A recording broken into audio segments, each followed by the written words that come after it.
1857 புரட்சிக்கு இந்திய புரட்சிக்கு பின் விளைவுகளில் 1885ஆம் ஆண்டு இந்திய தேசிய காங்கிரஸ் உதயம். கில்பர்ட் மசோதாவை எதிர்த்து சிறுபான்மை ஐரோப்பிய இனத்தவர்கள் ஒன்றுபட்டதும் அதனால் ஏற்பட்ட வெற்றியும் இந்தியர்களை விழிப்படைய செய்தது. ஆங்கிலேய அரசிடம் தங்களது குறைகளை முறையிடுவதற்கு சக்திமிக்க ஒன்றுபட்ட நிறுவனம் ஒன்று அவசியம் தேவை என்பதை இந்தியர் உணர்ந்தனர்.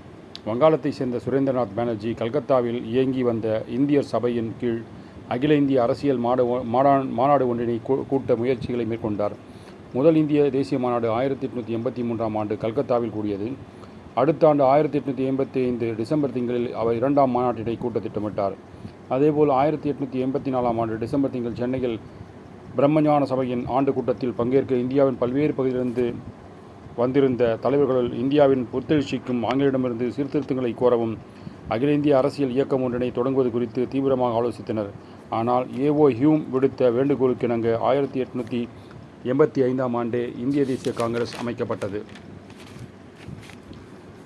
இந்தியாவிலிருந்து ஆங்கில அரசின் தலைமை ஆளுநராக டஃப்ரின் பிரபுவும் 1884 1888க்குள் இருந்தவர். அனைத்து இந்திய மக்களுடைய கருத்துக்களையும் ஒரே ஒரு அரசியல் நிறுவனம் மூலமே அறிந்து கொள்ள விரும்பினார். அச்சூழ்நிலையில்தான் ஆலன் ஆக்டோபின் ஹியூம் கற்ற இந்திய இளைஞர்களை ஒன்று கூட்ட முன்வருமாறு ஒரு வேண்டுகோளினை விடுத்தார். ஹியூம் ஆங்கில அரசின் பணியாற்றிய ஓய்வு பெற்ற ஒரு அதிகாரி ஆவார்.